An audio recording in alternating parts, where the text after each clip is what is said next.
Bueno, bienvenidos, buenas tardes a todos y a todas. Este es un nuevo encuentro, una nueva charla abierta del ciclo organizado por la Asociación Argentina de Derecho Procesal. En el día de hoy tenemos el gusto de tener con nosotros a Cristian Delgado Suárez, un profesor extranjero, como todos los que nos acompañan todos los miércoles en estas charlas.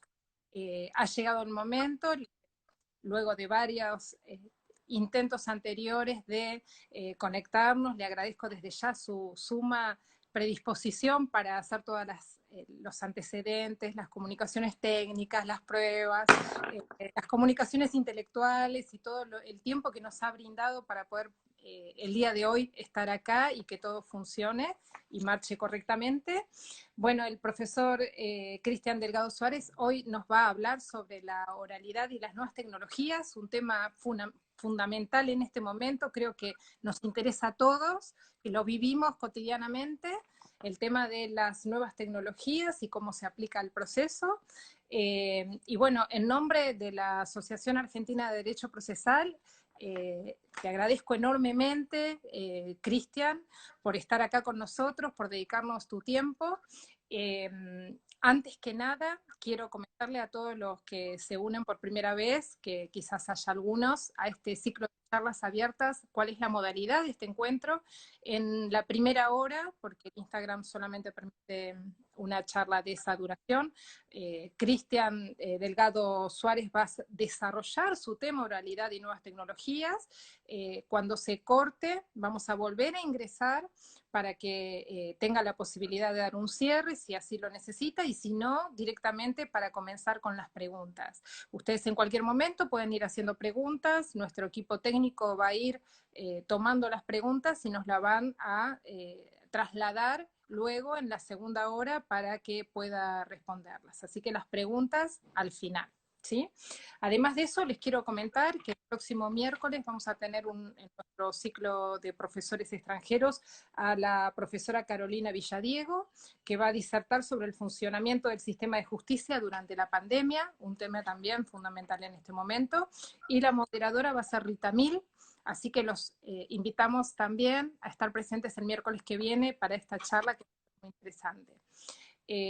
También quiero agradecer en mi nombre a la Asociación Argentina de Derecho Procesal por permitirme participar, como moderadora en esta charla, que esta modalidad para nosotros es muy interesante, especialmente al Comité Ejecutivo y a su cabeza el profesor Jorge Rojas, y por supuesto a Romina Moreno, sin cuya ayuda, tolerancia y asistencia permanente estas charlas no se podrían realizar. Y bueno, ya mismo paso a presentar al profesor invitado del día de hoy, reitero, Cristian Delgado Suárez, para aquellos que se están uniendo en este momento, que va a disertar sobre oralidad y nuevas tecnologías, y el profesor es profesor justamente de Derecho Procesal en la Pontificia Universidad Católica del Perú y en la Universidad de Lima, miembro de la Comisión de Reforma del Código Procesal Civil de 1993, allá en Perú, máster en Derecho Procesal Civil por la Universidad Federal de Paraná en Brasil y máster en Derecho Constitucional por la Universidad de Génova en Italia. También es miembro de la Asociación Internacional de Derecho Procesal, miembro del Instituto Iberoamericano de Derecho Procesal y miembro de la Asociación Italiana de Estudios del Proceso Civil. Bueno, buenas tardes, Cristian, nuevamente. Te dejo con nosotros para que comiences con tu disertación y puedas presentarte, y especialmente para que comiences a comentarnos cómo está actualmente el modelo procesal peruano respecto de la oralidad y de las nuevas tecnologías. Excelente. Bueno, en primer lugar, muchísimas gracias. Creo que es fundamental comenzar cualquier tipo de intervención, más aún en un foro tan reconocido, en un país tan querido también, comenzar agradeciendo. Yo quiero agradecer en primer lugar a la Asociación Argentina de Derecho Procesal, a mi querido y estimado amigo José María Salgado, a ti, Mariela, un gran gusto conocerte y compartir esta oportunidad, y bueno, a todos y todas los y las que nos están viendo, ¿no? Para mí es un enorme honor estar acá, realmente me alegra muchísimo. Y sí, justamente o a raíz de esta serie de iniciativas de la Asociación Argentina, de las charlas abiertas, la cual he estado acompañando de muy cerca, he visto de que la gran mayoría de temas muy interesantes, instigantes, claro, tratan sobre nuestra ciencia, pero también eh, una lectura actualizada. Todos los ponentes, todas las ponentes, invitados, invitadas, han siempre dado una perspectiva ya no solo estática de nuestra rama, sino dinámica más aún en este contexto. Entonces, en ese sentido, la breve intervención que pretendo tener hoy día con ustedes no pretende ser una clase magistral o algo así, para nada. Creo que mientras más horizontalidad exista, genial, yo más cómodo, tiene justamente esa finalidad, ¿no? Explicar un poco algunos cambios recientes en el ordenamiento procesal civil peruano que creo que pudiesen ser de interés, no solo porque coinciden con algunas iniciativas de política jurisdiccional peruana desde hace unos 2 años, sino de que a raíz de esta situación que todos estamos viviendo, pareciera de que se han acelerado más otras iniciativas y que también se han aplicado otras medidas o técnicas para que el servicio de justicia continúe como derecho fundamental, prestacional, que no para impartir justicia, justamente para que eso continúe, ¿no? Entonces, básicamente eso. Yo quisiera dividir esta breve intervención, tengo la total libertad de ir preguntándome o dialogando en dos partes, ¿no? La primera es para inclusive los y las interesadas, interesados en un estudio comparatístico, ¿no? Dado que soy de otro país, ¿cuál es el contexto o el espíritu, la ideología, por así decirlo, que tiene nuestro Código Procesal Civil del 93? ¿Por qué? Porque eso me va a servir para identificar de que al día de hoy, o desde el 93, nosotros a nivel Perú tenemos un código de proceso civil completamente diferente al anterior, de 1912. Esto no solo es una cuestión accesoria o contingente. Este cambio hacia un nuevo proceso, hacia un nuevo código, básicamente trae una ideología distinta, que es la del juez director del proceso, un modelo o de una inspiración más publicística. Sé que las comparaciones entre privatismo y publicismo ya están quedando desfasadas. Sé que son dicotomías que a veces han calado en un ámbito teórico, pero cuando ya se quiere ver el papel del juez, el papel del Poder Judicial, es imperativo poder revisar un poco estas ideologías o fundamentos de la propia normativa procesal, ¿no? Para luego de ello identificar o aterrizar cómo así llega la oralidad al proceso civil peruano y desde cuándo se tiene, desde cuándo comenzó a aplicarse y al día de hoy cómo está la situación actual, ¿no? Para luego de ello, luego de esta visita, de esta exposición, poder ver si es que esto se compatibiliza con el cambio tecnológico que ha meritado, que ha exigido al proceso civil esta situación de pandemia, que al menos acá en Perú la estamos teniendo desde marzo, ha golpeado un poco duro, estamos intentando salir de esto, pero bueno, alguna solución a nivel judicial le estamos dando, ¿no? En Entonces, definitiva, están brindando el servicio de justicia justamente a partir de las tecnologías. exactamente, sí. Y esto fue una reacción casi inmediata porque desde quincena de marzo que se declaró acá el estado de cuarentena, de aislamiento social, la pandemia, emergencia nacional y sanitaria, por unas buenas semanas realmente paró el país y no se sabía mucho qué iba a pasar. Suspensión de plazos administrativos, de plazos judiciales, la legislatura, si es que iba a continuar o no, y con eso también la propia actividad económica. Entonces hubo un espacio de tiempo en el que andábamos como que en el limbo. Reaccionamos rápido y de ahí comenzaron todas las emisiones de normas, reglamentos, protocolos para que en esta situación no se dejara de impartir justicia, ¿no? Entonces, es algo que al día de hoy se está dando, se está impartiendo justicia. Los órganos jurisdiccionales están trabajando en todas las instancias, en toda la competencia nacional, pero bueno, de manera semipresencial, en algunos de manera completamente remota, a nivel virtual u online, ¿no? Y eso a partir de este año, ¿no? Entonces, si quisiéramos hacer una introducción a nuestro Código Procesal Civil peruano, al CPC peruano del 93, habría que hacer un antes y un después, porque este código del 93, trabajado por una comisión, evidentemente, tenía la finalidad de no mejorar o actualizar el de 1912, Código de Procedimiento Civil del 12, sino evidentemente crear un nuevo código que tuviese una ideología, un fundamento, una base principiológica totalmente distinta. Y esto por una sencilla razón, porque acá sí nos ayuda a diferenciar entre un modelo más a, a la tendencia privatística del modelo publicístico, porque desde 1912 hasta el año 93, casi todo el siglo XX, o hasta la última década, este código de procedimientos que teníamos estaba caracterizado por ser básicamente privatista. El juez tenía un papel, pero de todas maneras más reducido que el que tiene la judicatura al día de hoy. Y esto por la ideología de que bueno, el proceso era una cuestión que solamente tenía cosas de las partes, derechos disponibles, había una latitud de poder y de facultades amplias para las partes y nada más. No se podía hablar de medios probatorios de oficio, de facultades o deberes genéricas que tuviese el juez como las tiene al día de hoy, ¿no? Como parte inherente de la jurisdicción. Entonces, esto llegó a un punto, por el desarrollo también de la ciencia procesal, ya desde los 70 nosotros llegamos un poco tarde acá en el Perú, de que el procedimentalismo pasó de esta ciencia meramente fría a un procesalismo, ¿no? Vinieron las influencias de la relación jurídica procesal, los principios de cuño más que todo social en el proceso, ¿no? Y de igualdad en el proceso.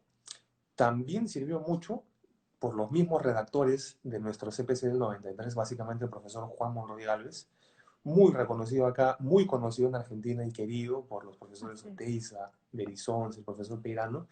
eh, Él tuvo esta inspiración, al menos en la redacción del CPC peruano, de darle un carácter, un perfil más social, de acercamiento al ciudadano, de tutela real y efectiva de los derechos. Acá cojo un poco la diferenciación que hacen nuestros colegas también brasileños e italianos. No se confunda que un proceso social es un proceso socialista, en absoluto. Hay que tener cuidado porque también ya tuvimos a nivel nacional y comparado alertas en las que mucho publicismo podría ser autoritarismo, ¿no? Para comenzar, y regresando a nuestro CPC de Perú, es un modelo mixto, porque así como hay principios que le imponen al juez un deber de protagonismo en el proceso civil, también hay una gran serie de principios y reglas procesales que habilitan a las partes y le reconocen a las partes los amplios derechos que tienen a nivel dispositivo, a nivel de negocios procesales. Entonces, no es una cuestión que se diga de manera maniquea, o es publicista o es privatista.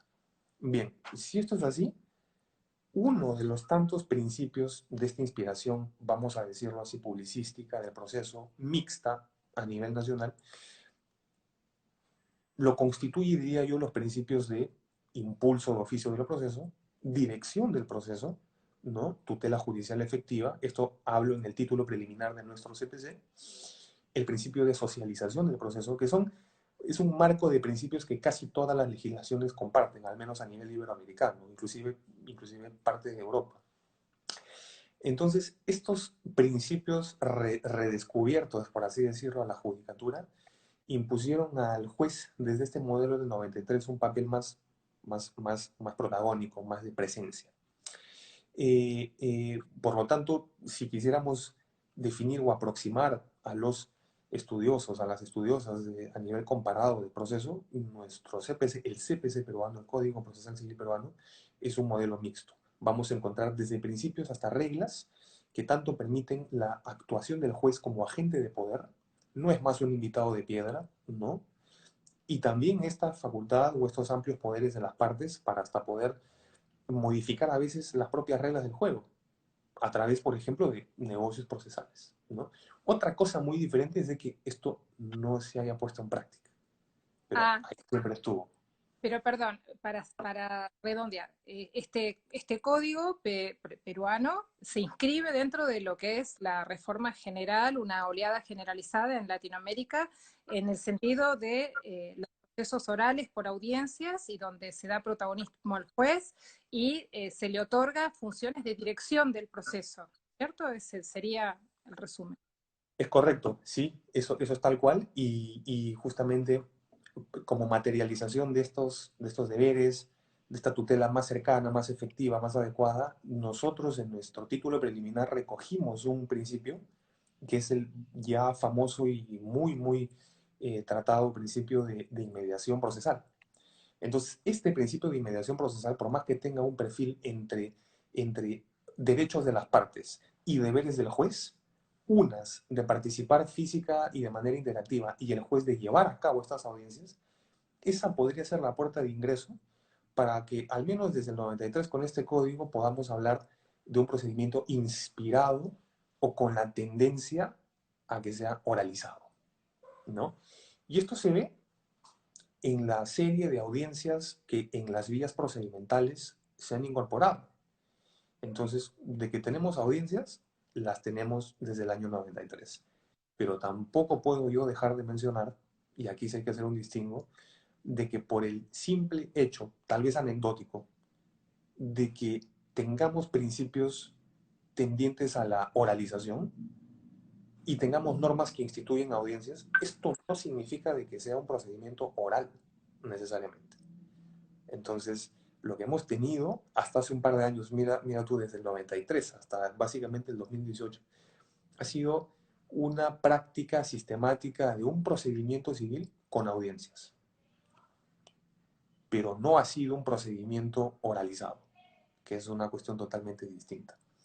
Y eso es lo que un poco se ha puesto el énfasis hace 2 años para recién decir, oigan, teníamos oralidad, tenemos inmediación, está en la norma, pero no lo hemos llevado tal cual como se conoce la oralidad, ¿Y cuáles ¿no? serían los motivos por los cuales hubo esa demora desde que se dicta un proceso con esta nueva ideología hasta que se pone en práctica en la realidad procesal del derecho? Yo creo básicamente, pienso, y esto es un hallazgo también jurisprudencial y también de la propia coyuntura, yo creo que es la tradición y la jurídica y la cultura en general, ¿no? Lo que pasa es de que un procedimiento oral supone un ámbito, un espíritu colaborativo, de todas maneras, porque o sea, partiendo del principio de buena fe procesal, deberes de cooperación, de esclarecimiento de los hechos, por lo cual convoco como juez o me acerco como parte, la litigiosidad, al menos aquí a nivel peruano, siempre ha sido por el lado de la beligerancia, ¿no? Por el lado de que si es que llego al proceso con alguien, es porque sé de que ni siquiera voy a dialogar con esta persona. Entonces, no habría como que mucho espacio para poder generar estas comunicaciones orales en, en una misma audiencia. Hay otros factores muy también relacionados. En la propia arquitectura procedimental y este modelo extenuado, extenso del proceso con sus tiempos demorados, fases preclusivas, ¿no? Ha hecho de que por la misma estructura normativa del proceso, correcto, tengamos audiencias, pero a lo largo de un proceso extenso. Y esa no es la finalidad de la oralidad. Eso ha hecho de que los jueces, la parte de la práctica forense, no sepan muy bien manejar, porque no lo conocían, no es que acá estemos renegando de alguien, porque no conocían esas técnicas de litigación oral. Hay que recordar de que la oralidad en el proceso civil o en el ámbito judicial es casi de una naturaleza propia del common law, de un sistema más adversarial, en donde desde la fase de prejuzgamiento tenemos al juez que está convocando a las partes. Y hasta en la decisión por jurados tenemos audiencias orales. Entonces, ha sido una cuestión no propia del civil law, ciertamente, y eso ha hecho de que la puesta en práctica de esto cueste, cueste un ¿Y poco. qué sucedió en 2018 que señalás que ha sido como una bisagra que va a comenzar a ser más efectiva la oralidad que estaba en los papeles? Sí, bueno, ciertamente desde el 93 hasta casi acabar el segundo decenio de este siglo, como te digo, nuestra situación o la situación actual fue bien estática. Tenemos procedimientos civiles en diferentes vías procedimentales con audiencias, pero por más de que esto existiera y que cualquiera podría hacer la mención a oralidad, no se alcanzaba ni la economía, ni la celeridad, ni la concentración. Entonces, tal vez estábamos utilizando una técnica en el noble sueño de que estuviésemos alcanzando esto. Y no era así. No era así porque, nuevamente repito, en tantas o cuantas audiencias yo tenga en un procedimiento, no me garantiza que sea oralizado. Entonces, ¿qué pasó hace 2 años? Ocurrió que nuestra Corte Suprema, la Corte Suprema de Justicia de la República acá, con competencia nacional, al tener órganos de gobierno del propio Poder Judicial, emitió una serie de reglamentos tendientes o que se dirigían a la iniciativa de implementar esta oralidad. Acá hago una mención porque los compatriotas, mis coterráneos que me están escuchando o viendo, no es crear la oralidad, no es inaugurar la oralidad en el proceso civil peruano, que no solo la teníamos en el 93, sino con las audiencias del código anterior. El problema nunca ha sido las audiencias, el problema ha sido el modelo oral de proceso civil. Entonces, hace 2 años se emite un plan piloto que se ejecuta en la Corte Superior. Acá las Cortes Superiores, que son como los tribunales de apelación, están repartidos en los departamentos del Perú, que se les dice departamentos judiciales. En la Corte Superior de Arequipa se implementa un plan piloto para que uno de los juzgados civiles, con las propias normas del CPC vigentes, pueda darle una tónica más célere a través de la oralidad, ¿no? Entonces, lo que se hizo fue casi un experimento. Agarrar una muestra, un proceso, y ver si con las normas del CPC se podía reducir con oralidad este procedimiento. Y eso ocurrió, y esto hizo de que básicamente en dos audiencias no tan distantes, no tan separadas, este proceso en primera instancia concluyera en menos de un año, lo cual es inédito, porque acá un proceso en primera instancia, con cifras, con estadísticas, con suerte, porque Dios es grande, demora un par de años, si es que no es un poco más. Entonces, esto se institucionalizó ya en reglamentos del Consejo Ejecutivo del Poder Judicial, con el objetivo de no modificar el código, sino de crear módulos corporativos civiles de litigación oral. ¿Cómo Módulo le llaman corporativo a de... estas Claro, dos audiencias? ¿La audiencia preliminar y vista de la causa o tienen otra denominación sí. distinta allá en Perú? La audiencia preliminar, bajo este nuevo Mm. modelo, audiencia preliminar y en el caso que se tuviese que dar, la audiencia de actuación de medios probatorios, en la cual a esta se llega casi ya por excepción, porque la propia línea interpretativa y de tendencia de este reglamento es si es que se puede concluir en la audiencia preliminar, por la naturaleza del caso, que concluya ahí. Pero si es que se amerita actuación probatoria, extraer la eficacia de los medios, convoque usted, señor juez, a una audiencia complementaria, a una audiencia de actuación de medios probatorios. Y únicamente eso. Entonces, aquí sí ya se está hablando de una concentración a través de la oralidad, de las técnicas de la oralidad, de la comunicación oral, del desarrollo oral, como influencia del principio de inmediación. Y la característica, ya con estos reglamentos que han sido emitidos a nivel de Corte Suprema, y que cada corte distrital acá o departamental los ha adoptado, se ha creado módulos corporativos de despachos judiciales. Módulo me refiero a un conjunto de juzgados que tienen en este caso la tramitación de procesos orales. Entonces, estos reglamentos es para la actuación de esos módulos. Y en estos reglamentos o protocolos, como se les llama, aquí sí existe esta concentración de las fases, ¿no? Que esto sí es muy diferente a lo que te estaba comentando de diferentes audiencias en todas estas fases preclusivas del proceso, a la cual tenías que llegar después de haber transitado una, ¿no? Entonces, eso hacía que sea en exceso lento el proceso y que por más que tengas audiencias, no se llegaba a estos ideales, ¿no? Comentábamos también antes que también tienen implementada la figura del gerente, esto para distribuir las funciones administrativas y dejarle las jurisdiccionales a los jueces. Comentame cómo está organizado, ¿también está en el mismo módulo o es por cada uno de los juzgados? Sí, esa pregunta es importantísima porque yo creo que el proceso no solo es un instrumento técnico de tutela de derechos, sino de que como propia secuencia de actos, acá hay toda una logística. Acá hay toda una logística, una secuencia de... Es casi como un flujograma que debiera ocurrir desde el inicio hasta el final.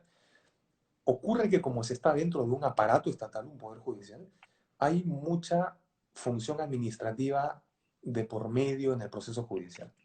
Entonces, si bien es cierto desde el 93 con este nuevo código, esta nueva ideología, no inicialmente, pero a raíz del tiempo, a raíz del paso del tiempo, se habló en un módulo corporativo, en un despacho judicial, un poco más gerencial. Tampoco es de que esto se haya llevado a cabo de manera total o integral, porque nuevamente teníamos la duplicidad de funciones. El principal problema acá, al menos en la judicatura peruana, además de a veces necesitar más recursos, más personal, es de que para suplir esa falta también se duplicaban funciones. Se duplicaban funciones. Entonces, el juez no sabía diferenciar muy bien entre administrativos y judiciales. Ahora, con estos reglamentos, se hace un hincapié, se da un mayor acento a la famosa teoría del case management, ¿no? De la gestión del caso, de la administración del caso, y que esto marca una pauta, ¿no? Hay funciones administrativas que las llevan los gerentes, o como llamamos acá, administradores de despacho, administradores judiciales, y hay unas funciones netamente jurisdiccionales, de las cuales se encarga sobre el juez y sus funcionarios en el gabinete, trabajo de gabinete. Entonces, esto ha hecho, desde ya te comento porque yo ya estoy teniendo procedimientos orales, ha hecho realmente de que algunos pedidos se dirijan a la administración y otros pedidos del propio desarrollo de la causa al juez o a sus asistentes. Qué Entonces, interesante. acá ya no hay una confusión y como decimos acá, una frase coloquial, no hay un teléfono malogrado en el cual, en el cual uno dice de que me dijo el otro, pero doctor, usted no fue donde el juez, debió haber ido donde el administrador, entonces se ordena más. Se ordena Y más. esta diferenciación de funciones quedó más clara con los reglamentos que nos estabas comentando. Totalmente, totalmente, Mariela, y no solo porque lo trae el reglamento, sino porque hay hasta reglamentos para la propia administración del despacho. O sea, y ya no únicamente o no tan solo reglamentos para el procedimiento oral y para el módulo corporativo de litigación oral, es un nombre extenso, pero también para los administradores judiciales. Entonces hay una serie de... Uno ve el documento normativo, el reglamento, y es más un protocolo de actuación como que si fuese la gerencia de una empresa, ¿no? Entonces, eso acaba distinguiendo las funciones y en lo que se ve hasta el día de hoy, el gran cambio es de que sí, hay un direccionamiento a qué pedir a cada profesional en un despacho, ¿no?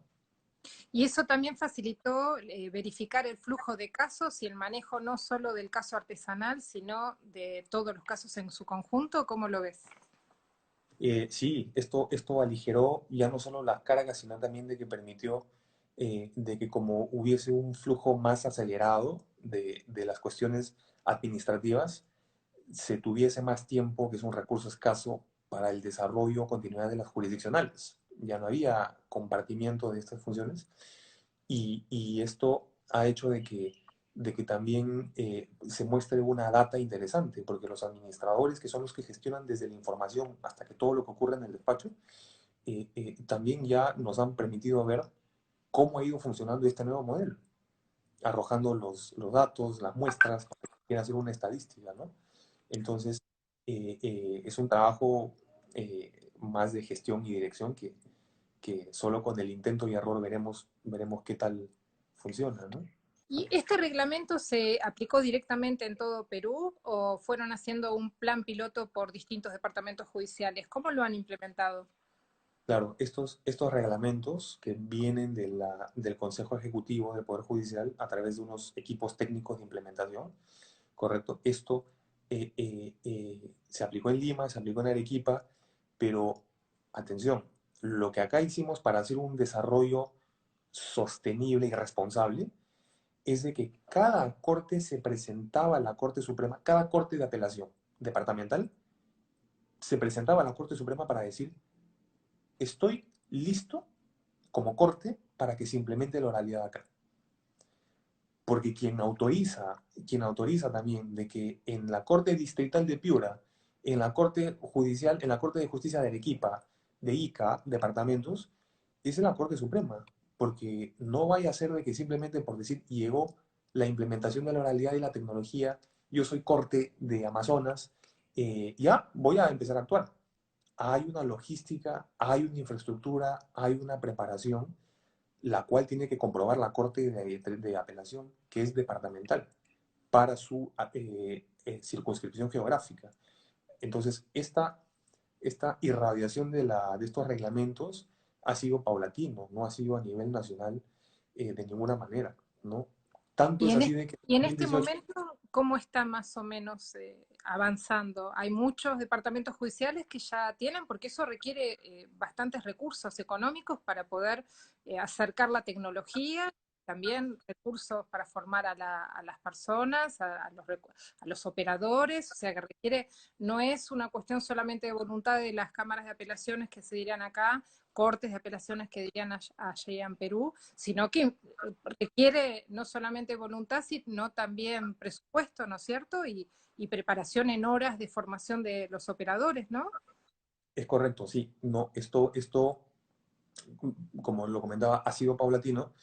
Tanto es así que ni siquiera la capital, Lima, fue la primera en ser implementada, sino Arequipa. Entonces, esto a lo largo de los 2 últimos años, tres. Y yo te diría que al día de hoy, más de la mitad de los departamentos judiciales, acá en Lima, de las cortes de apelación o cortes superiores, como acá le llamamos, ya tienen la oralidad implementada. ¿Esto qué ha supuesto? ¿Qué ha traído consigo? No solo la publicación ya por parte de Corte Departamental de su reglamento, a la luz del reglamento de la Corte Suprema, sino también de una capacitación intensa, la propia inauguración del espacio físico en donde se va a llevar a cabo este despacho de oralidad, que es una cosa totalmente distinta a la que teníamos antes, y todo también el equipamiento informático, los sistemas, que a medida que fue iniciando el año, nos agarró de sorpresa porque dijimos, tenemos la oralidad, ya la estamos implementando, pero llegamos al punto en el cual esto medio que se suspendió porque ya no se podía la presencialidad, ya no se podía la reunión. Entonces, ahí también tuvimos en el medio de la implementación de la oralidad un quiebre, un turning point, un giro de 180 porque comenzamos a pensar, ok, tenemos la oralidad, lo cual a priori significa reunámonos en un despacho, pero desde el 16 de marzo ya no se puede. Entonces, ¿qué hacemos? Y a esto le vino necesariamente el tema de la tecnología. Aprendimos a correr en 10 meses sin que nos enseñaran a caminar, porque tuvimos oralidad, tecnología y fue un cambio interesante, pero rápido, ¿no? Y creo que en todo el mundo ha sucedido que la pandemia del coronavirus ha hecho necesario que aplicara las herramientas tecnológicas y quizás algunos están más o menos preparados que otros, pero todos tuvimos que de repente pasar a hacer una actividad preponderantemente digital, intermediada por equipos tecnológicos y no presencial, ¿no es cierto? ¿Y cómo ustedes resolvieron esto de la oralidad a través de los medios tecnológicos, que es justamente el motivo de la charla? Claro, sí. Luego de esta puesta en contexto de lo que está ocurriendo acá, esto es casi, me parece fascinante poder hablar de esto porque es casi narrativo. Es casi una novela, porque uno dice, se comenzó de tal forma, se llegó a un cenit en donde decía, hay oralidad, pero de ahí viene como que el clímax. Pero dejamos de tener oralidad, porque ya no nos pudimos reunir, ¿qué hacemos? Entonces, en ese sentido, para usar un poco de una técnica literaria, en primer lugar, sufrimos una crisis existencial. Los jueces, la jurisprudencia, la práctica forense, en el sentido de decir, se nos inculcó con que la oralidad es presencialidad, interacción física. Hasta hay algunos textos ya un poco antiguos en los que el juez tiene que involucrarse, tiene que tener una aproximación física con las partes, ¿no? Eh, yo creo que eso es solamente para que en el momento, en ese acto, pueda tomar conocimiento de las pruebas. Y llegamos a marzo, se paró, cesó un poco el tema de la oralidad y comenzaron ahora a disponerse de las tecnologías o a implementarse más técnicas de información y comunicación TICs acá en Perú. Y esto conllevó también a otros reglamentos de la Corte Suprema que conversaban con la oralidad en el sentido de continuar los procesos de manera virtual. Entonces, tenemos reglamentos de la Corte Suprema y de las Cortes también distritales, porque esto siempre comienza con la Corte Suprema, competencia nacional. Una vez que dicta un reglamento, las Cortes Superiores adecúan sus reglamentos también departamentales para ello. Tenemos reglamentos en los que se habilita el uso de plataformas virtuales, el uso de correos electrónicos especializados para que haya comunicación con las partes y con el juez, ¿no? Y también la implementación de mesas de partes electrónicas, que si bien es cierto ya las teníamos, ahora se generalizó más. Entonces, acá también es importante, aprovecho la pregunta, para tampoco dejarme entender como que si es que no hubiésemos tenido tecnología.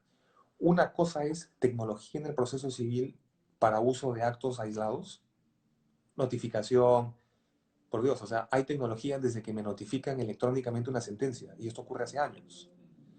Entonces, hay tecnología, siempre la hemos tenido, pero hay también otra aplicación, o también existen aplicaciones de tecnologías que hacen que el proceso sea completamente desarrollado de manera virtual, a través de las plataformas virtuales, de las plataformas de reuniones virtuales no presenciales, y a esto se le complementa el uso del expediente judicial electrónico en algunos juzgados o en algunas competencias, y una mesa de partes virtual, en donde no tenga que ir al despacho o a la mesa de partes a presentar el escrito, sino lo escaneo, firmo digitalmente para la autenticación y lo remito por esta plataforma.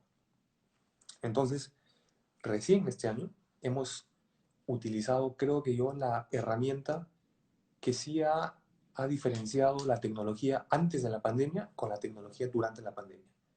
Mecanismos o tecnologías para llevar virtualmente desde el inicio, desarrollo, finalización, segunda instancia y casación, todo de manera virtual. Todo de manera virtual. Entonces, para resumir, antes lo que había era una utilización digamos, herramientas tecnológicas, pero un uso aislado. Había notificaciones electrónicas, había acceso a los despachos a través de Internet, que acá le denominamos mesa virtual, pero lo que no había era un proceso electrónico. Actualmente ustedes ya han llegado directamente desde el comienzo hasta el final al expediente electrónico y en todas las instancias, ¿correcto? Es correcto. Y yo diría de uso más ampliado, porque expedientes judiciales electrónicos los tenemos en la competencia comercial, que es una subcompetencia de lo civil, desde ya hace más de 5 años. En lo contencioso administrativo también tenemos expedientes judiciales electrónicos, pero como no había esta urgencia que lo impone el contexto, era bien paulatino, bien paulatino. Entonces, eh, eh, no es que tengamos expediente judicial electrónico de manera integral, lo que va a tomar más es de que toda la justicia civil tenga expediente judicial electrónico, hay que digitalizar pero cientos de miles de expedientes. Pero lo que tenemos son los auxilios de la tecnología para desarrollar, como tú bien indicas, un proceso completamente electrónico. Hasta la propia palabra proceso electrónico me debe diferenciar de la tecnología para meros actos. Proceso electrónico entiendo que es la totalidad del proceso de manera virtual o digital, ¿no? Y eso sí ya lo estamos teniendo desde inicio de este año. ¿Y esto para ti impacta en lo que es el acceso a la justicia? ¿Se han incrementado? Porque aquí hemos notado un incremento en las presentaciones judiciales. Todavía no se han hecho estudios sociológicos para determinar si es por el mayor dedicación de tiempo de los abogados a escribir y a enviar, la facilidad de enviar las presentaciones electrónicas por mail, o si es por una mayor necesidad por este contexto de los justiciables, pero hemos registrado un mayor ingreso de causas y un mayor ingreso de, sobre todo, cantidad de delitos electrónicos en relación al periodo pre-aislamiento preventivo social obligatorio. No sé cómo lo ven allá, si están teniendo este mismo derrotero. Sí, en efecto, basta que en cualquier bien escaso, como lo es la justicia, incrementes la oferta a través de la apertura total diciendo, ahora se usa tecnología, lo cual es más fácil por la accesibilidad. Basta que uno dé como que ese inicio, ese pitazo inicial, para que exponencialmente desde marzo hayamos visto de que se ha incrementado no solo el inicio de procesos, sino también la velocidad con la que se atendían los procesos. Porque nadie me dejará mentir de que la dinámica de la presencialidad, de desplazarse a un lugar, de tener que gestionar el proceso in situ, toma un poco más de tiempo que lo virtual, que lo tienes en el momento. Entonces, sí se ha incrementado tanto el uso de estas tecnologías, tanto el requerimiento de tutelas, de nuevos procesos, como también la propia actividad procesal. Esto ha meritado de que por el lado ya no de los litigantes, quienes hacen esto, sino por el lado del Poder Judicial a nivel institucional, también se tenga que incrementar a los profesionales o el número de profesionales y mejorar la infraestructura y la logística para poder dar atención a esto. Es tan sencillo, esto es economía. Es como si yo te dijera, tengo un bien y lo ofrezco para venderlo. Eh, y si es que yo no garantizo de que voy a tener al menos para cubrir la oferta que yo hago, la demanda me va a ahogar, me va a asfixiar. Entonces, O, o sea que si sigo la interpretación que estás realizando, vos decís que de alguna forma el acceso a través de la tecnología digital y la mayor velocidad respecto del procesamiento de estos datos, de estos distintos pasos procesales, ha generado como una mayor demanda y que a su vez esta mayor demanda nosotros ahora tenemos que ver cómo vamos a hacer para atenderla desde el Servicio de Justicia. así es, así es, sí. Esto qué duda cabe, ha significado una facilidad, es una facilidad para litigantes, para justiciables, para los propios funcionarios de justicia, pero como te digo, como la dinámica ahora es más rápida, más vertiginosa, hay mayor movimiento de casos y se exige más del funcionario jurisdiccional y también el incremento ahora de más personal, de más jueces inclusive, ¿no? Ha sido también un poco paulatino. No me cabe duda, no me cabe ninguna duda de que con las estadísticas que ya manejamos, de procesos culminados, de sentencias emitidas y de nuevos ingresos, principalmente de nuevos ingresos, lo que se está generando es como que una gran burbuja de demandas justamente de tutela judicial, nuevos procesos.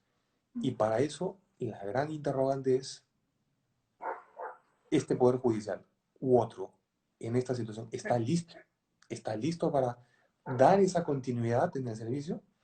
Eso es algo que solo los números y la métrica nos van a dar, ¿no? No podría anticiparme yo. Me gustaría que fuese sí, estamos listos y estamos atendiendo absolutamente todo, pero hay cosas ajenas, ¿no? Entonces es desafiante. Claro, hablando del tema de los desafíos, estaríamos fijándonos o deberíamos en esta instancia poder hacer un análisis, un breve análisis de cuál es lo que nos falta, ¿no es cierto? ¿Sí? De que, cuáles serían los desafíos pendientes respecto de garantizar esta nueva modalidad virtual. Porque estuvimos hablando, grosso modo, de que requiere un cambio de mentalidad, que fue lo que retrasó justamente la implementación del código procesal del 93, y también estuvimos hablando de que requiere una preparación de los operadores jurídicos, requiere tecnología, pero también tenemos una mayor demanda.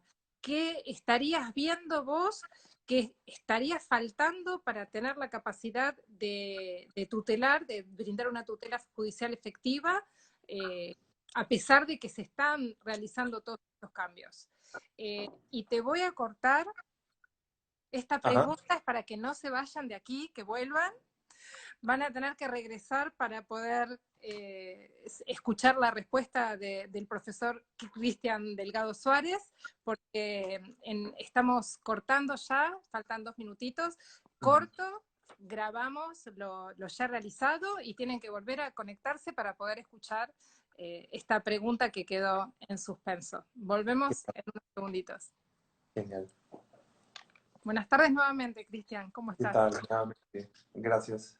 Nuevamente. Bueno, te había dejado con una pregunta en el tintero relacionada con el tema de los desafíos pendientes para poder garantizar este acceso virtual a la justicia, a la tutela judicial efectiva. Así es. Y es un tema que creo, para seguir una secuencia, una coherencia, hay que diferenciarlo en dos grandes desafíos, lo que medio que se me ha venido a la mente en este tiempo de reflexión. Hay algunos desafíos al acceso a la justicia en estas circunstancias, desafíos externos o responsabilidades externas e internas. Comienzo por las internas, que es de repente por donde más fácil sería porque se comienza por casa, ¿no? Se necesita ya no solo este cambio de mentalidad tanto de los jueces, de los propios responsables o representantes de esta institución, sino también de todos los actores que están en este juego llamado proceso. No sería suficiente que los jueces, las juezas, capacitados y capacitadas acá, por cierto, pudiesen sí estar listos y listas y los abogados, la praxis forense, quedar relegada a las tradiciones antiguas. Yo te confieso algo, y yo estudié, si bien es cierto, con el código del 93, yo me licencié en el 2008, al día de hoy estoy reaprendiendo un poco a cómo hacer proceso con esta situación. Entonces, también se necesita, y ya no solo por la oralidad, ya no solo por la tecnología, se necesita reaprender desde los litigantes esta nueva forma de desarrollo procesal que, siendo sinceros, no la teníamos. Eso a nivel interno. Continuar con las capacitaciones. eh, eh, a nivel de institución es tan fácil uniformizar desde las plataformas que se utilizan o se disponen hasta las direcciones electrónicas, las mesas de partes, para que no haya un desorden. Yo puedo ser juez en mi despacho y decir, a mí me gusta Google Teams o Microsoft Teams. A mi colega del segundo juzgado en lo civil le gusta IGTV y por ahí hace sus informes y sus audiencias. Eso genera un poco de desorden. Entonces, tener una padronización, un modelo patrón de estas tecnologías, ¿no? Que de hecho las hay, pero no de manera completa. Y ya a nivel externo, o estos desafíos externos, es en donde creo se ven las reales y buenas intenciones, ¿no? Porque se necesita una infraestructura, incrementar e implementar la infraestructura, cambiar el parque informático de los juzgados. Te habla un especialista de juez allá por el año 2000, 2010. Y la situación adentro hay los recursos, pero se necesitan más. Siempre se necesita más. A nivel externo, entonces, me refiero a mayores partidas presupuestarias para infraestructura, para logística, eh, mayores capacitaciones también a nivel ya a inclusive entidades internacionales. El CEJA de Chile ha estado muy presente en el Perú, monitoreando y supervisando un poco, atendiendo este cambio hacia la oralidad. Hemos tenido especialistas, profesores de Chile que han venido a querer aplicar tal vez o querer replicar el modelo de oralidad canadiense y ha sido súper interesante, muy interesante. Otra cosa también de esto es cómo se ven estos intentos, ¿no? A niveles internos, entonces, desafíos propios del Poder Judicial. Estandarizar las reglas, las aplicaciones, continuar formando más a los jueces, implementar más esta diferenciación entre administradores y jueces, y también de los litigantes, ¿no? Reaprender el sistema de litigación oral. Eso. ¿Crees que hay una Fundamental. resistencia? ¿Crees quizás que hay una resistencia de los operadores en el sentido de los abogados? quizás comprenden el colaborar con el proceso y no diferencian lo que es colaborar con el proceso y colaborar con la estrategia procesal de la contraparte. O sea, quizás algunos profesionales se resisten porque malentienden la colaboración que requiere este proceso para llevar adelante. Sí, tal cual. Hay un cómico americano de la década de los 20 que es Groucho Marx que decía, yo tengo estos principios, si no les gusta, tengo otros, ¿no? Y esto porque un poco lo llevo a la metáfora, porque hay un sector, no estoy generalizando, pero hay un sector de la judicatura y hasta haciendo un sinceramiento de los forenses, de la práctica forense, no solo de resistimiento, sino de decir, pero ¿por qué tanta atención a esto si es momentáneo, si es temporal? Si luego del día uno, el día uno después de la pandemia, seguramente todo va a estar igual. Y no sé qué tan cierto sea eso. Entonces, de que hay una resistencia, la hay. La resistencia puede venir por varios lados, las disidencias o resistencias, porque no me gusta el sistema, porque no lo sé, no lo sé y nadie me instruye para ello, pero también puede venir muy oculto, eso es algo que he notado, puede venir muy oculto en el sentido de decir, proceso electrónico, ah, ya, es exactamente lo mismo que antes, pero con un poquito de tecnología. Entonces voy a adicionar tecnología a las técnicas y usanzas y costumbres que tenía antes en el proceso elefantiásico, escrito, extenso. Genial, ahora tengo plataformas virtuales. Esto no es tan así, porque desde que esto ocurre, y estamos hablando de un proceso electrónico que por su propia naturaleza es distinto a lo que conocíamos. Como diría Saskin, este profesor de Oxford, al final debemos hacernos una pregunta. ¿Para qué nos sirve la tecnología? ¿Para complementar lo que ya teníamos y continuar con lo mismo? ¿O para realmente reaprender y hacer algo totalmente distinto y nuevo? Y la tendencia va a lo segundo. Por Dios, tenemos países en los que ya esto que estamos hablando quedó en el Jurásico. Ahora hay países que utilizan inteligencia artificial para resolver causas de poca cuantía, para acumular un grupo de procesos no tan complejos, con una misma cuestión jurídica y fáctica, y de poca cuantía, y resuelven en masa, resuelven de manera en serie, se prescinde de la figura del juez para la resolución de algunos conflictos sencillos. En China utilizan jueces ya que son inteligencias artificiales, en Estonia, en Brasil, en la Corte Suprema, hay un software que hace la selección de los recursos extraordinarios. En Estados Unidos pasa exactamente lo mismo. Entonces, es un cambio que ya no solo se trata de una resistencia porque es un poco de tecnología a lo que ya tenía. Es 180 grados de manera total y diferente, ¿no? Antes de pasar a realizar las preguntas que ya nos han estado llegando a través de Instagram, quería que me comentaras un poco de lo que estuvimos charlando en las conversaciones previas a esta charla respecto de la diferenciación que realizás en lo que es la inmediación y lo que es la presencialidad, ¿sí? Porque mucha gente dice, no, no se pueden hacer las audiencias orales a través de los medios telemáticos porque iríamos en contra del principio de inmediación. Comentame cómo lo ves vos.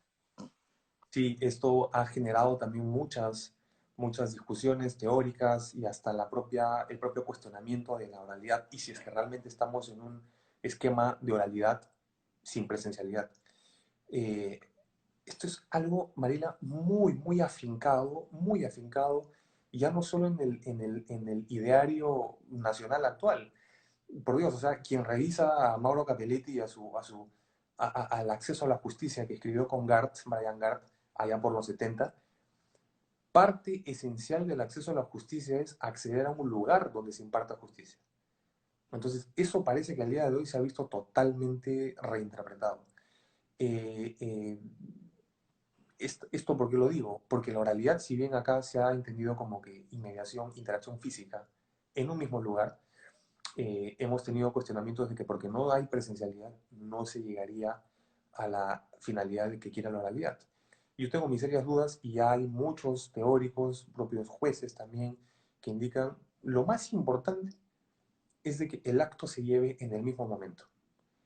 Inmediación significa de que entre la realización del acto no debe haber desfase temporal.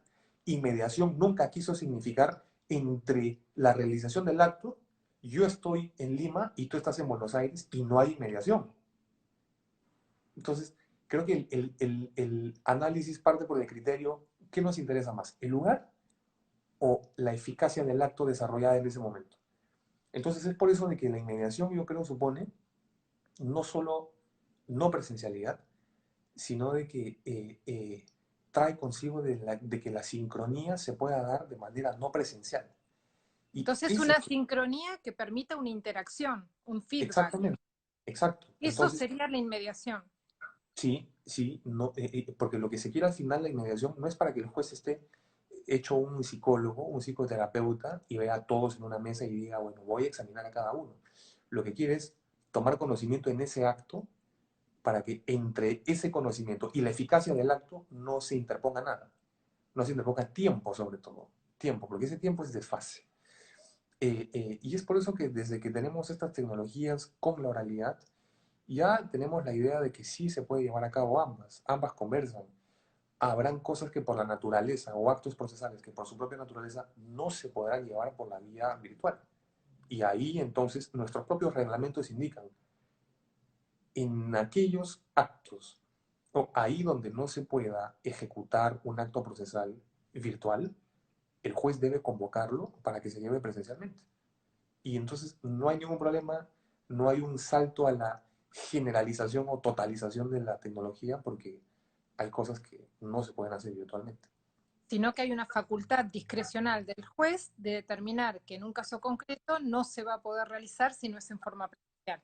Exactamente. Y para eso necesita la sincronía, y no solo la sincronía del acto, sino la presencialidad en la realización del acto, ¿no?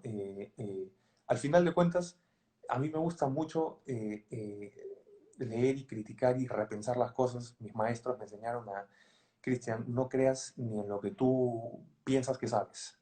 Siempre ponlo siempre sujeto a revisión. Al final, habría que pensar si es que el acceso a la justicia es un lugar o si la impartición de la justicia es un lugar o es un servicio que presta el Estado. Si pensamos que es lugar, ergo, no habría entonces justicia desde marzo, al menos a nivel nacional. Pero si pensamos que es un servicio, porque la tutela jurisdiccional es un derecho fundamental prestacional, el Estado da algo o varias cosas, ¿quién impide de que ese servicio se pueda dar por la vía no presencial? Entonces, eso es un elemento bien interesante para quien quiera contrariar de que oralidad es presencialidad y de que justicia es un despacho, es un lugar. No sé. Sí, sin perjuicio de que quizás se va a requerir determinados aseguramientos, ¿sí? Determinados requisitos en estas audiencias que son crónicas a distancia para garantizar que no haya interacción de terceras personas, que no haya, digamos, de alguna forma condicionamientos a los testigos que declaren o a las declaraciones de parte, etcétera. O sea, sin descuidar que van a ser necesarios determinados ajustes, pero creo yo que esto llegó para quedarse. No sé cuál es tu opinión al respecto. Después del COVID, todos estos grandes avances a los cuales nos vimos obligados, ¿van a permanecer o pensás que va a haber un retroceso por la natural resistencia al cambio de los operadores y específicamente de lo judicial que tiende a ser conservador? Y yo creo, yo pienso, estimo de que esto hay que tomarlo con mucha cautela porque si es que ya no se debe hacer algo al respecto desde ya o desde hace un buen tiempo, hay que hacerlo inmediatamente porque cuando todo esto acabe y lleguemos a esta suerte de cómo eran las cosas antes, vamos a preguntarnos muchas cosas. ¿El procedimiento seguirá siendo virtual, presencial? Y si es que a una parte le sirve virtual y no presencial, o si es que a las dos le sirve virtual, nosotros tenemos en el Código Procesal Civil vías procedimentales y desarrollo del proceso de manera escrita y física. Entonces, esto supone de que al día en que esto acabe, hay que dar una actualización normativa de todas maneras. Y no me refiero a reglamentos administrativos. de un órgano de gobierno del Poder Judicial, me refiero a modificaciones en el Código Procesal. Yo creo que ha venido para quedarse porque la propia realidad nos muestra de que esto ha facilitado el acceso a la justicia, ha ampliado las puertas del acceso a la justicia, y yo creo que más bien sería un retroceso si es que, concluido esto, le decimos a la parte, ¿saben qué? El Poder Judicial regresa a sus anteriores métodos, lentos, ralentizado, no tecnológico, porque ya esto lo tuvimos de manera temporal. Se acabó esto y muchas gracias.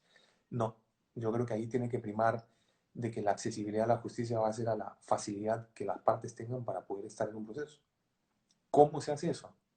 El juez pregunta, las partes proponen, debe haber una base legal, se hace por un convenio procesal, un negocio procesal, el juez decide, simplemente porque lo quiere llevar vía virtual, cómo se hace eso.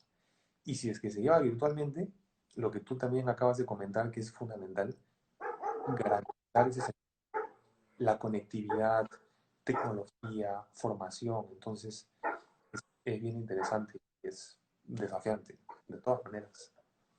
Bueno, ahora sí paso a las preguntas que nos han llegado durante este ratito. En primer lugar, perdón que escucha los perros cerca de No, mí. por favor, lo más lindo. Jorge Beade ha hecho la siguiente pregunta. ¿Considera conveniente que el mismo juez que dirige el proceso de conocimiento por audiencias tramite también procesos de ejecución y sucesorios? ¿No convendría dividir la competencia? Sí, de hecho, importante pregunta, porque en la repartición de competencias, a nivel, al menos acá, de la vía de oralidad, eh, hay juzgados de oralidad de cognición y hay juzgados de oralidad de ejecución. Así como también hay un grupo de salas, por ejemplo, de revisión bajo oralidad. Como repito, esto no está generalizado a todos los juzgados civiles. Se ha tomado una muestra y de esta muestra se ha hecho un módulo con 4 o 5 juzgados para comenzar.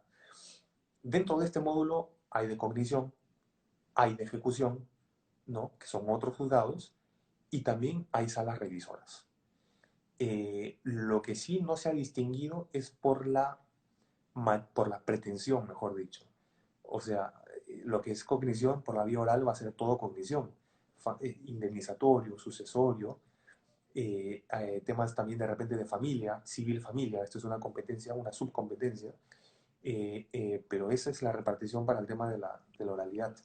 No tenemos acá con nosotros este problema de instrucción un órgano y necesariamente la cognición o decisión o ejecución otro órgano. Eso se da más, al menos acá a nivel penal. Pero sí hay unas reparticiones. Esta Sí. división de competencias igual había sido realizado por ley, ¿no? Lo hicieron a partir de estos reglamentos de la Corte. No, estos reglamentos también trajeron consigo la repartición de competencia para algunos juzgados de la oralidad. Y eso está bien, porque el Consejo Ejecutivo del Poder Judicial, vía reglamentaria, porque tiene facultad normativa, establece competencias, crea juzgados, crea competencias y no hay ningún problema de la legitimidad normativa en ese caso. Perfecto. Las audiencias son básicamente la audiencia preliminar y la audiencia de prueba o de causa, además de Arequipa, ellos se aplican en todo el Perú. Bueno, esto creo que ya había sido respondido, ¿no? Sí, sí, de hecho solamente reglamentariamente son dos audiencias. En la medida de lo posible, si es que se hacen una, felicitaciones a todos. Y esto viene secuencialmente a nivel nacional. Estamos, yo diría que al 70%, si no es 80%, de módulos orales de oralidad en el Perú. No todo el Perú todavía. Si considera necesario preparar a los operadores para manejarse con este nuevo sistema y en su caso, ¿cómo cree que se debe hacer esta capacitación? Nuevamente, es reaprender algunas cosas. Los abogados, las abogadas, los operadores jurídicos, somos profesionales altamente especializados y técnicos en cuestiones legales. Por supuesto, es lo que hacemos, pero estamos en un punto en el cual al derecho hace mucho tiempo le llegó la transdisciplinariedad, la comunicación con otras ciencias del conocimiento. Entonces, qué duda cabe de que esta formación en la tecnología, en las ciencias de la computación, no deba ser simplemente para manejar un correo y una red social. No, o sea, va a ser para conocer una plataforma que es del propio Poder Judicial, para conocer estas aplicaciones y que se pueda llevar sin ningún tipo de desfase o desconocimiento, ¿no? Es más, Mariela, interesante, y también a los que nos preguntan, en los reglamentos se sugiere de que los letrados, los abogados, abogadas, conozcan de estas técnicas de la tecnología. Y en las órdenes procesales de convocatoria a audiencias virtuales, los jueces, y esto es una frase cliché que me encanta, los jueces recomiendan enfáticamente a los abogados y abogadas a manejar bien el aplicativo, a evitar cortes, a evitar desfases para tener la continuidad de la audiencia. Entonces, esto necesariamente tiene que venir por una capacitación. Yo veo de que esa capacitación existe. Hay tanto los jueces, funcionarios, los abogados, ya verán si ellos se capacitan porque no es que reciban obligatoriamente capacitación del Poder Judicial. En algunas materias sí, como cursos libres, pero capacitación obligatoria, no. Y esta interdisciplinariedad de la cual estábamos Ujú. hablando, ¿está prevista? ¿Tienen, así como hoy en día hay tanta tecnología, está previsto que existan, por ejemplo, así como existen administradores, existen informáticos en cada una de estas unidades? ¿Existen, por ejemplo, peritos asignados a determinado tribunal, como es el caso de Argentina, a los tribunales de familia, que tienen todos ellos eh, para favorecer este diálogo directo del juez con la interdisciplina, tienen psicólogo, asistente social y psiquiatra asignados a este equipo de trabajo? ¿Cómo lo están manejando? ¿Está previsto esto? Eh, Déjame ir un paso más atrás, ya no a la normativa procesal, sino a los propios reglamentos de organización y funciones de los poderes. Y en este caso el Poder Judicial, qué duda cabe, tiene una serie de dependencias adscritas al Poder Judicial de apoyo profesional. Registro de peritos del Poder Judicial, que cuando el juzgado requiere, oficia al registro, a la oficina. No hay peritos adscritos a cada juzgado para evitar la repetición e incentivar lo aleatorio en los peritos, que es un tema muy crucial. Entonces, de que tenemos esos apoyos, los tenemos. A nivel de reglamento de organizaciones y funciones, lo que llamamos acá el ROF, se dispone todo ello.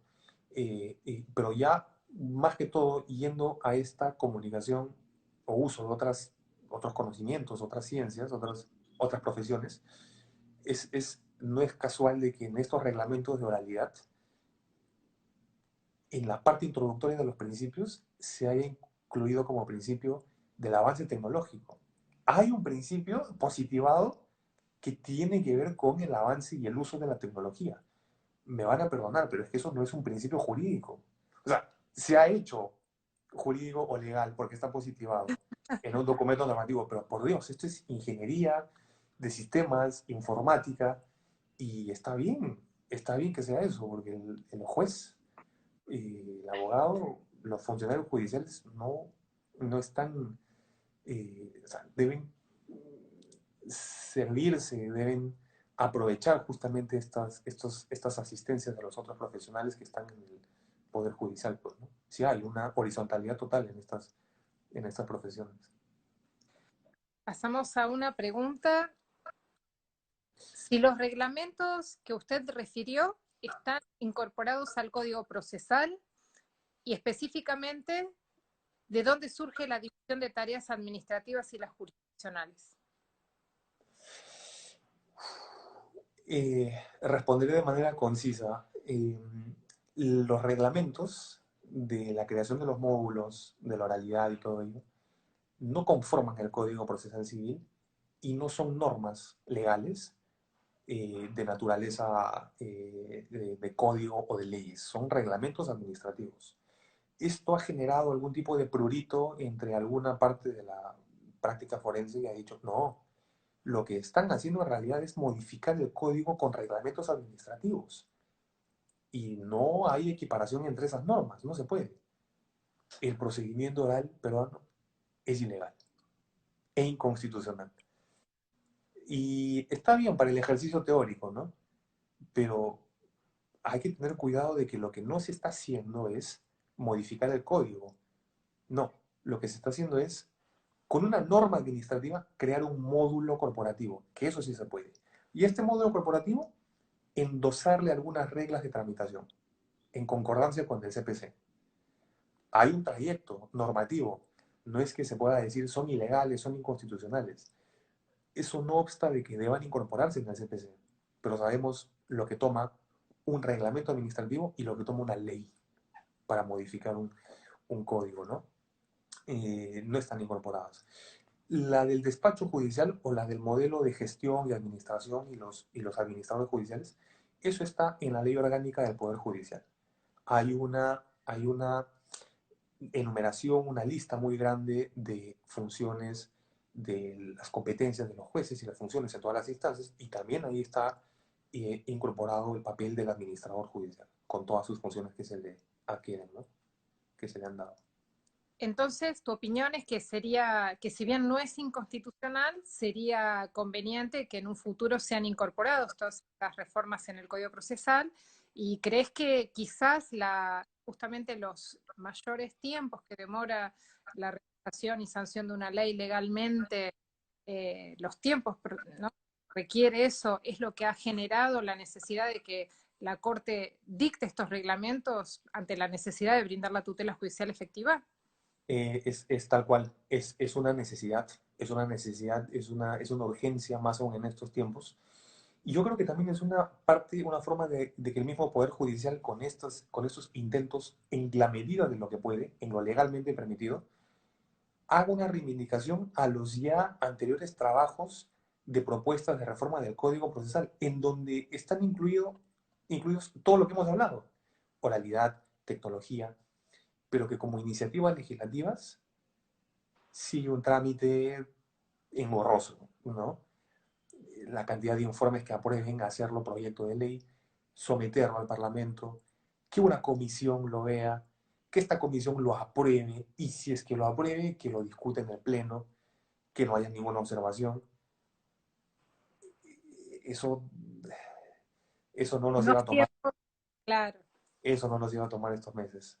Eso no significa de que se excluya de que estas normas o modificaciones o mejoramientos deban estar en el Código Procesal. Tienen que estar. Tengo una pregunta de Celeste Silva, Ujú. Tucumán. ¿Considera que en sectores vulnerables de extrema pobreza, Internet, adultos mayores, etcétera, el uso de la tecnología es una barrera de acceso a la justicia? Muy Sí, buena pregunta.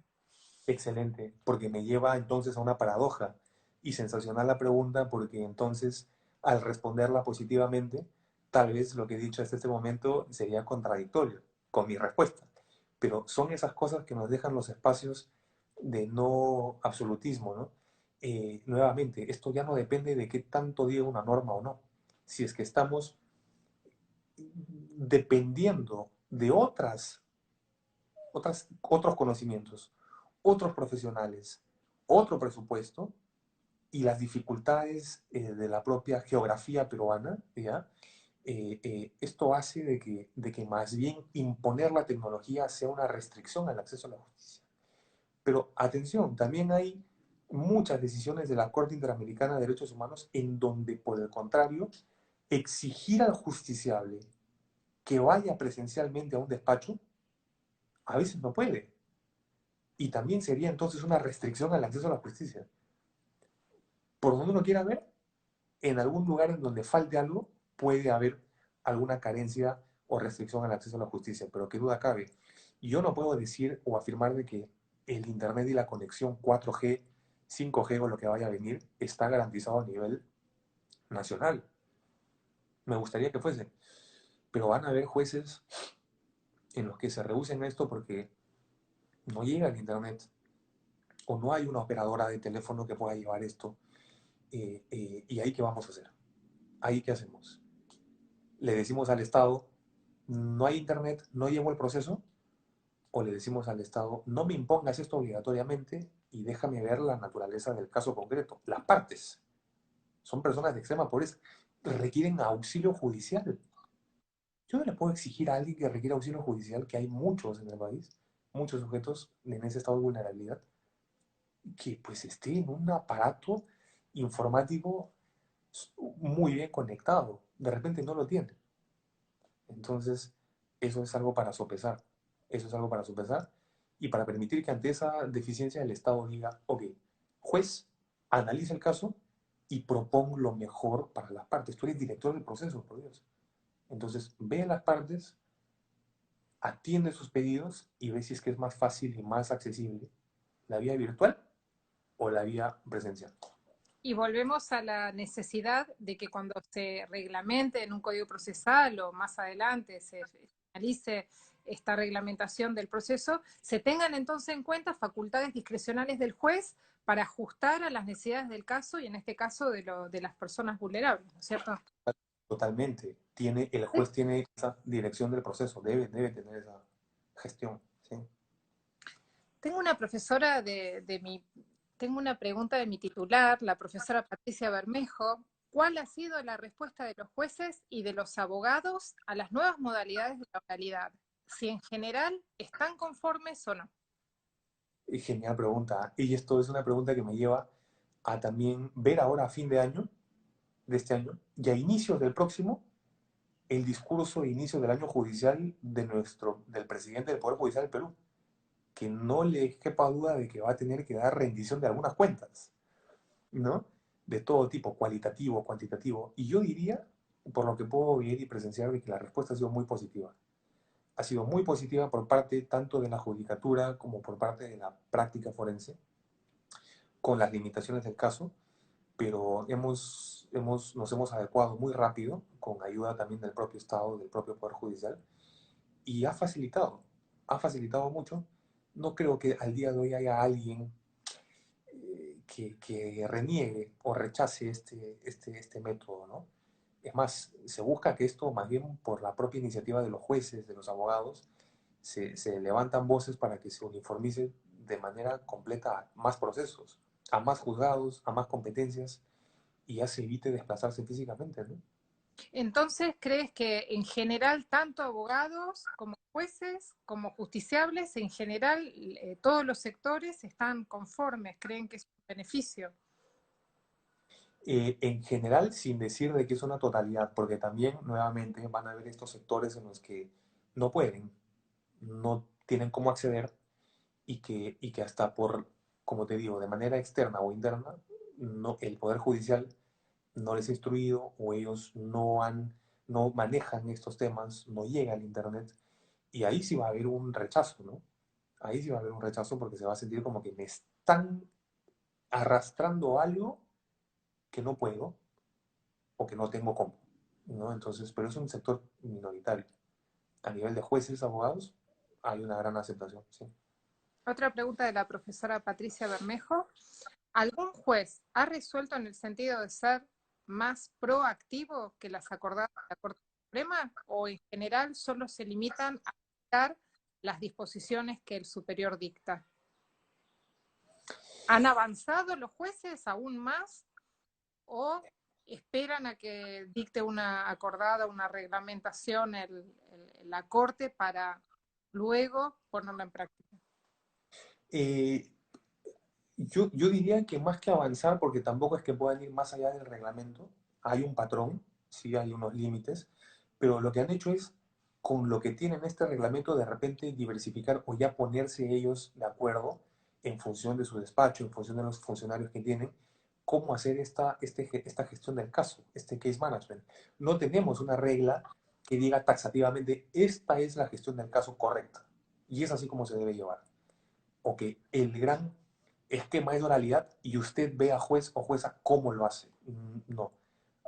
Se ha cuidado de que estos protocolos sean muy casuísticos, muy reglamentarios, para tampoco incurrir en excesos, ¿no? Como la contradicción, como el respeto a las garantías. Esto también es un foco muy grande de que si es que el juez llega a ser proactivo, ya en un mecanismo tan rápido de desarrollo procesal, pueda por ahí también, sin querer queriendo, vulnerar un derecho, ¿no? Entonces, están sujetos a las reglas. Te comento, Cristian, que acá en Argentina sí ha sucedido. O sea, ha habido interpretaciones proactivas y que han llevado a las reglamentaciones que dictaba la Corte más rápido. Por ejemplo, cuando se hizo las presentaciones electrónicas, la reglamentación estaba pensada para los abogados, pero los jueces, como ya tenían firma digital, ya tenían posibilidades de dictar las resoluciones de forma electrónica, dijeron, bueno, nosotros también avanzamos y además de las presentaciones electrónicas, las resoluciones de ahora en adelante van a ser electrónicas, con lo que se dio que quizás algunos jueces iban más rápido que las reglamentaciones de la Corte. Te comento otra pregunta de acá de la profesora Cristina González de la Vega, que también es miembro del comité ejecutivo de la asociación. ¿El proceso digital, entendido como un sistema, también se aplica a los procesos constitucionales o se acota para los procesos regulados en el Código Procesal Civil? ¿Qué pregunta? Y es una pregunta que la respuesta debiera ser muy sencilla de responder por la propia naturaleza del proceso constitucional, que es meramente documental y casi sin una fase probatoria, en donde entonces calza mejor un sistema de oralidad en el que su desarrollo es más rápido, en el que no hay mucha actividad probatoria. Lamento responder de que este plan piloto es de oralidad en los juzgados civiles. En los juzgados constitucionales o de garantías, la cuestión está como antes de la pandemia, ¿no? Bajo la escrituralidad. ¿Hay tecnología? Sí hay, eso ha sido una necesidad, pero a nivel de oralidad solo se ha implementado en el tema civil. Dicho de otra forma, casi por descarte, ¿qué se desarrolla o qué procedimientos se desarrollan por la vía oral o con un modelo adversarial oralizado en el Perú? Penales, porque tenemos un modelo adversarial bien americano, o que pretende ser adversarial, laborales y recién ahora los civiles. Faltan algunos. Falta la oralidad en el tema comercial, falta la oralidad en el tema contencioso administrativo y en otras materias, ¿no? O submaterias de cada una de estas. Pero lo que estamos viendo ahora es únicamente civil. Es el último cambio. Cristian, ¿pensás que es algo que en el futuro, digamos, que se está implementando primero en otros fueros porque es más necesario y en algún momento va a llegar también al foro, a los procesos constitucionales? ¿O crees que se va a mantener el proceso escriturario para algunas áreas? No, no, esta es una iniciativa que el Poder Judicial ha iniciado con tal vez una rama que estaba muy relegada, que era la civil, pero que la intención es tornar todas las competencias y materias, competencias materiales, precisamente en procedimientos orales. Solo que la mayor parte de la demanda de tutela judicial es la civil, es la civil. Pero casualmente es la más difícil de oralizar por el mismo tema probatorio. El proceso constitucional acá tiene la característica de, hasta normativamente, tener una limitación en la probanza. Solo documentos. Entonces, eso hace que la oralidad sea más amigable con este tipo de procedimiento, ¿no? Constitucional. Es de menor tramitación, menos complejidad. Sí, quizás algunos dirían de reservar para los procesos que requieran prueba en la audiencia preliminar o en la audiencia de vista de la causa la oralidad y quizás los que son de puro derecho o de pleno derecho de mantenerlos escriturarios. Por eso era Correcto. la pregunta. Ujú, Una pregunta de acá, nuestro común amigo José María Salgado. ujú. ¿Qué facultades tiene el juez en materia probatoria en la audiencia? ¿Cómo lo hace en el caso de un escenario virtual? Eh, Genial pregunta. De hecho, en la actuación, a nivel probatorio, qué facultades tiene? Yo diría que el propio reglamento reconoce la facultad que tiene el juez que viene en el Código Procesal Civil de, por ejemplo, el juzgamiento anticipado del proceso. Si es que el juez advierte que la materia, el objeto, el tema probando, ya, es meramente documentario, tiene que declarar juzgamiento anticipado del proceso. ¿Esto qué, a qué nos lleva? acabó la audiencia preliminar y lo siguiente que va a ocurrir es la decisión, pero ya en un ámbito propio de reflexión y no de actuación de medios probatorios. El juez puede también tener, bueno, tiene de hecho reconocida la facultad de la iniciativa probatoria de oficio, ¿no? Y esto lo hace al momento en el que esté analizando en la audiencia preliminar el saneamiento de las pruebas. Ahí, y todo ocurre en ese acto, si es que ve de que hay alguna falta en la producción o aportación, ¿no? De algún medio probatorio, pero que se ha especificado la fuente de prueba, se ha mencionado, y el juez siente que debiera de repente ahondar un poco más, lo puede hacer. Interesante pregunta de José María, porque la semana pasada se ha publicado nuestro 10º pleno casatorio. Pleno casatorio es lo que equivale a decir precedente judicial vinculante en nuestra Corte Suprema. Plenario Plenario, acá. vinculante, y nosotros desde el 93 hasta ahora vamos 10 plenos casatorios civiles. O sea, nada. Nada. Solo 10 materias que resuelve la Corte Suprema desde, en ese lapso son vinculantes a nivel interpretativo. No. ¿Por qué digo esto? Porque este último pleno casatorio, o plenario, para acomodarme el término, interpretó normas de pruebas de oficio. Y nada más y nada menos ha establecido 12 reglas vinculantes para la aplicación de pruebas de oficio. Nuestro artículo de pruebas de oficio tiene 2 párrafos. Y es increíble lo prolífico de la actividad interpretativa para que ahora la Corte Suprema nos dice, las pruebas de oficio se aplicarán estas 12 reglas jurisprudenciales. Ha complicado todo. Ha complicado y no sé cómo esto va a ser a nivel ya del caso por caso, ¿no? Pero a nivel de oralidad, de que puede tener esas facultades, de hecho las tiene. Yo llevé un proceso, tengo varios procesos orales y en la última audiencia el juez pidió, ordenó pruebas de oficio, a mi favor, de la patrocinada, ¿no? Entonces, de que lo puede hacer, lo puede hacer. Una pregunta acá de mi amiga Analia Reyes, platense como yo. ¿Considera que es importante tener protocolo para la organización y celebración de las audiencias virtuales? En su caso, ¿su permanente actualización en base a la mejora de las prácticas? Sí, tal cual. Nosotros tenemos dentro de estos reglamentos que habilitan o facultan el uso de estas tecnologías, hay también una serie de reglas o de pasos, por así decirlo, para específicamente decir cómo se lleva a cabo la audiencia. Dato interesante. Esta puesta en escena de las audiencias virtuales judiciales ha conversado mucho en lo que va de este tiempo con el arbitraje.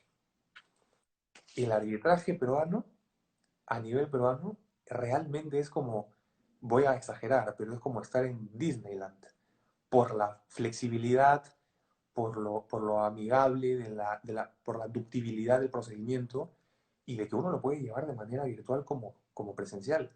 Hace mucho tiempo las cámaras de comercio acá incentivan a que sea de manera virtual y han desarrollado una serie de órdenes procesales o reglamentos en las que dicen, las audiencias se llevan así.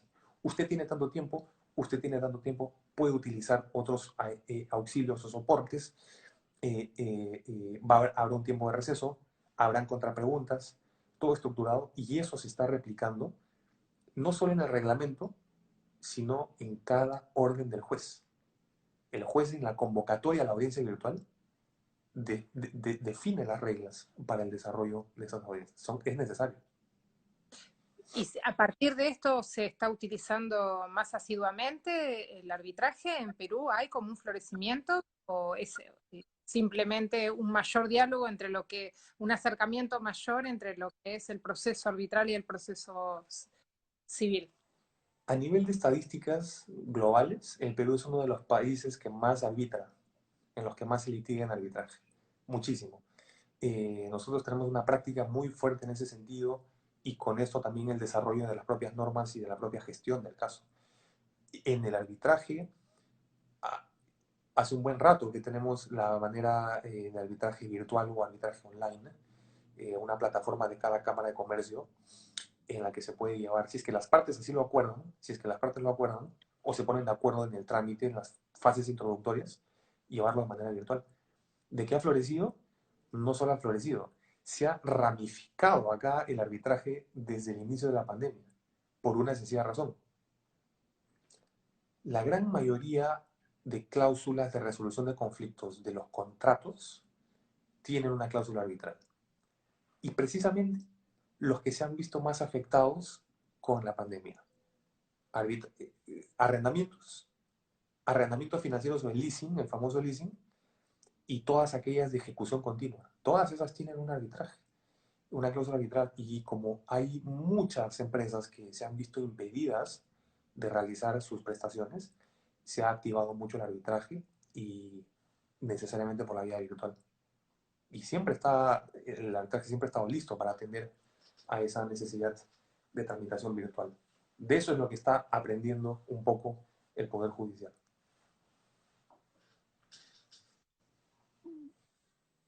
Una pregunta de Javier Carrasco, ya terminando, ya son y 38, y así que vamos a ir cerrando. Uh-huh. La audiencia preliminar y de juzgamiento en el modelo oral, ¿tienen como referencia algún ordenamiento procesal comparado o solo el código modelo para Iberoamérica? Interesante pregunta. Tanto el código modelo para Iberoamérica como también los trabajos preparatorios, por así decirlo, por los cuales nos apoyamos mucho en el CEJA, tuvieron a la luz el modelo canadiense de litigación, básicamente en tribunales de apelación. Eso. Pero más allá de eso, hasta por las propias iniciativas de reforma peruana, porque ya como también lo conversamos, hay algunos proyectos que se han pensado que ya son documentos al menos pedagógicos, y ya se había plasmado también estas audiencias preliminares y de actividad o de actuación probatoria en 2 oportunidades y nada más. Y esto responde, creo que ya a la gran mayoría de codificaciones regionales. Entonces, ha sido una actualización casi necesaria de esta tramitación oral de los procesos, ¿no? Pero que digamos, esto es influencia de un único país, de este único código procesal, no. Yo diría que es un crisol en el que se han juntado propuestas del propio Perú, algunos apoyos institucionales del CEJA, el código modelo y otros códigos, el brasilero, el español, en fin, sí.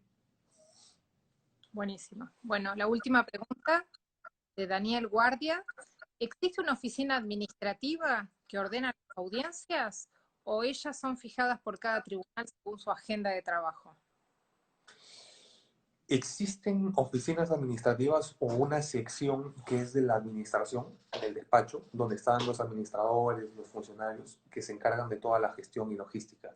Manejan una agenda y al juez únicamente van y le dicen, he visto su agenda, este es el tiempo y estas son las citas y las convocatorias que tiene. Comunican directamente. El juez ya ordena en función de que ha tenido un análisis previo de su disponibilidad, pero el juez es el que ordena. El juez es el que emite un auto y convoca a la audiencia con la fecha y hora y las reglas del procedimiento oral. Pero esto está en permanente coordinación con los administradores, sin duda alguna. Y el administrador, recordamos que está para varios jueces, o sea que hay un cuerpo de magistrados que tienen un solo administrador o cada juez tiene un administrador que le maneja la agenda. No, como nosotros lo tenemos estructurado, es un administrador por un grupo de juzgados que comparten. La idea, pienso yo, que debiera ser un administrador no por módulo, no por un grupo, sino por cada juzgado. Cada juzgado, más aún de instrucción, es una maquinaria, o sea, es una fábrica. Y nuevamente, si ponemos administradores y estamos a la vanguardia de la gestión del caso, bueno, tengamos los suficientes. Uno por caso, uno por juzgado, ¿no? Si no, nuevamente, va a ser como diría mi querido profesor Monroy, todas estas iniciativas y implementaciones, tengamos cuidado que no funcione como un esteroide a un deportista, que cuando lo consume o lo toma, rinde los primeros 5 años, pero a los 35 a mi edad llega destrozado. Entonces, cuidemos de que con tantas cosas nuevas al proceso, le estemos casi exigiendo y al final en un corto plazo no pueda más, no pueda más. Entonces, para eso se necesitan funcionarios, presupuesto, partiendo por algo tan sencillo, dejemos de que la mayoría de jueces en el Perú sean provisionales. Por Ah, favor, esto acaba siendo un y pasa carrusel, lo mismo. esto Aquí acaba pasa. siendo un carrusel. Y hoy día es el juez Cristian Delgado que está llevando un proceso en medio de la oralidad y ya tuvo inmediación. Y el lunes es el juez Perico Pérez y vuelve a ordenar todo. Entonces, es, es sintomático, es sintomático. ¿Sí? Sí, sí, sí. Sí, empecemos por tener todos los jueces, no tener juzgados vacantes, si queremos que la funcione, ¿no es cierto? Y por supuesto que también requerimos mucha estadística para poder medir justamente las horas hombre y poder establecer un buen flujo de tareas, porque determinar si un gerente alcanza para 4 juzgados o necesitamos 4 gerentes es una cuestión que tiene que ver con ingeniería de procesos, ¿no es cierto? ¿Cómo Así ves es. ¿Cómo ves que están avanzando en ese sentido en Perú o están analizando para poder ir haciendo los ajustes necesarios o es uno de los que hablábamos desafíos pendientes? No, es un pedido, una reivindicación desde hace mucho tiempo de cada reforma de políticas jurisdiccionales. Optar más por la titularidad, hasta por una titularidad por la competencia. O sea, parar de la rotación de jueces que vayan del civil un día al penal o al contencioso administrativo, y en todas las instancias, Mayra, desde el juzgado de paz letrado hasta la Corte Suprema. Entonces, ¿eso qué hace? No hay, pues, no hay juez natural, no hay juez predeterminado por ley. Y creo que eso puede ser un aporte fundamental para el tratamiento adecuado de la causa, ¿no? Y para no rotar tanto y que se genere un quiebre. Pero ¿en qué esto está? ¿En qué está esto? Iniciativas legislativas de tornar a todos los jueces titulares, pero eso supone un presupuesto que viene del Ejecutivo, y el Ejecutivo dice, lo pensaré, lo pensaré, lo pensaré, y al final acabamos teniendo jueces supernumerarios. No estoy desmereciendo, no le estoy desmereciendo, estoy diciendo de que todos debían ser titulares. Hay jueces que solo actúan, por ejemplo, en el periodo de vacaciones, que acá lo tenemos en febrero.